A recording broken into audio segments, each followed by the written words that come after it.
Elif Shafak es la escritora más famosa de Turquía.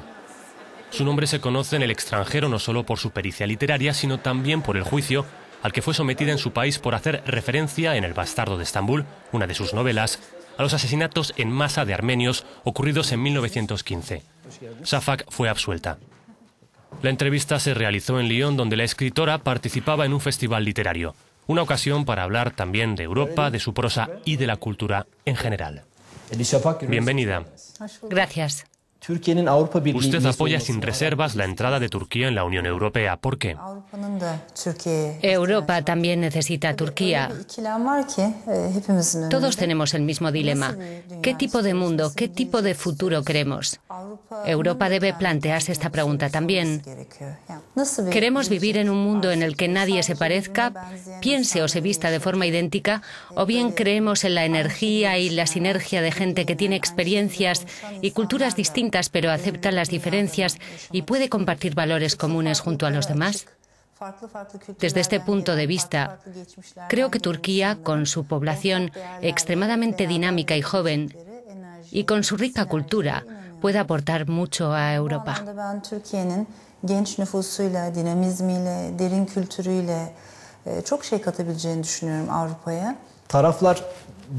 ¿Qué ganan ambas partes si se juntan?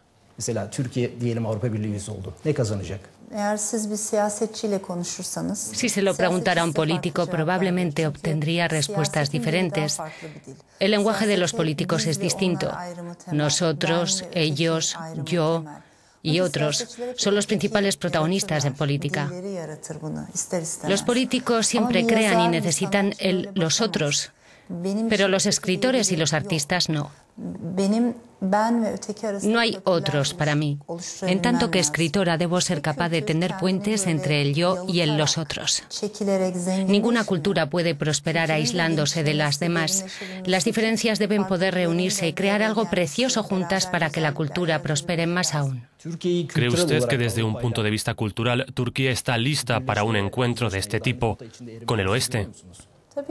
Turquía es un país europeo. Pero, por supuesto, decir esto no significa que sea como Noruega. Turquía es un país que sintetiza muchas cosas. Tiene los colores de su pasado otomano, islámico y oriental, pero al mismo tiempo se ha enriquecido mucho con la cultura occidental. Y esto en sí es una gran síntesis. Creo que la polarización causada por el 11 de septiembre ha perjudicado al mundo.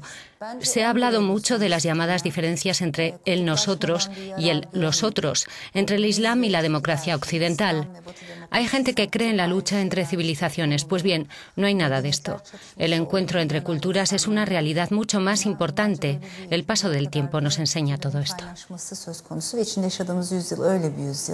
¿Qué piensa de quienes ven a Europa como un club cristiano?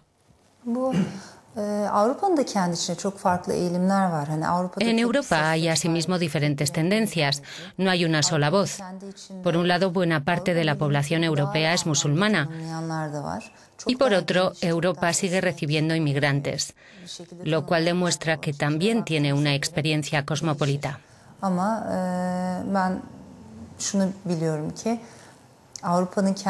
Por eso creo que Europa tiene capacidad para digerir todas estas diferencias. Este es un punto que no se debería pasar por alto. Así que no creo que una Europa monocolor o con una sola voz sería beneficiosa para los europeos.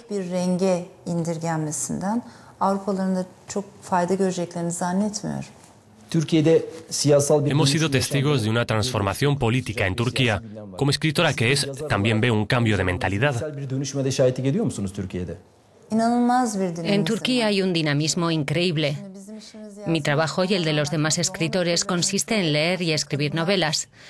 Muchos de nuestros lectores en Turquía son mujeres. A mí esto me parece bastante irónico, porque no nos conocemos mucho mutuamente, pese a que estamos muy cerca geográficamente y pese a la interconexión. ¿Conocen los franceses o los alemanes bien Turquía? ¿Y nosotros hasta qué punto les conocemos? Deberíamos ser capaces de ir más allá de los clichés. ¿Y cuál es el papel de la literatura en este contexto? Creo que la literatura no debería tomar partido, no debería alienar a las masas, sino reunirlas. Por eso digo que la misión de un escritor no es empujar a un lado a la gente, sino tender puentes, especialmente en la narrativa. Las historias son tan universales, tan humanas, que no necesitan visados o pasaportes. Viajan constantemente por el mundo porque la empatía es la esencia de la narrativa. Su última novela, Las 40 reglas del amor, narra una historia de amor bajo el prisma del sufismo. Ha tenido mucho éxito tanto dentro como fuera de Turquía. ¿Cree usted que hay una especie de apetito por este tipo de novela que va de la mano de la espiritualidad? Tratamos de entender qué hay después de esta vida. Tratamos de dar un sentido a la vida, a la muerte, al hecho de estar en pareja. Hay muchos temas universales, de hecho. El sufismo se conoce, pero no tanto como se debería. He intentado abordar el concepto del amor desde diferentes ángulos. Lo he mirado un poco desde el este, desde el oeste. Lo he abordado desde nuestros días y desde la perspectiva del siglo XIII. He intentado tratarlo desde su dimensión material y desde la espiritual. Y por último, he intentado que todas ellas se encuentren en la novela.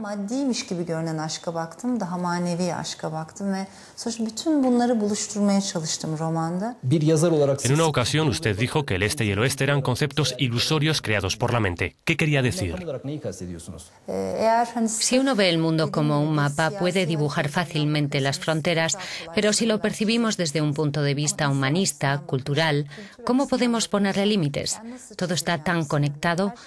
Todos deberían verlo así, especialmente después del 11 de septiembre.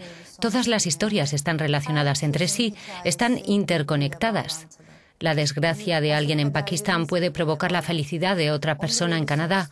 Una crisis financiera en Estados Unidos puede tener repercusiones negativas en Rusia o China. Vivimos en un mundo en el que todo vive en el abrazo del otro. Siempre ha sido así, pero ahora nos damos más cuenta de ello. Usted escribe sus novelas indistintamente en inglés y en turco. ¿Cambia usted al cambiar de lenguaje o sigue siendo la misma Elif Shafak cuando usa ambos? También escribo en inglés porque me gusta viajar entre lenguas, entre culturas y ciudades. Cuando escribo en inglés uso mi mente más matemática, pero cuando escribo en turco tengo una conexión con el lenguaje más emotiva. Al cambiar de idioma nos sumimos en los laberintos de otras lenguas. Empezamos a hablar con reglas, con la melodía del nuevo lenguaje. Lo que intento decir es que no somos los dueños del idioma, es la lengua la que nos moldea, la que da forma a nuestra imaginación, a nuestro pensamiento. Así que sí, uno se transforma cuando cambia de idioma. Pensar, fantasear y soñar en más de una lengua contribuye a que seamos como somos. Vivimos en una época de movilidad constante, de nomadismo. Esa es la realidad de nuestra época. Elif Şafak, çok teşekkürler. Ben teşekkür ederim, sağ olun.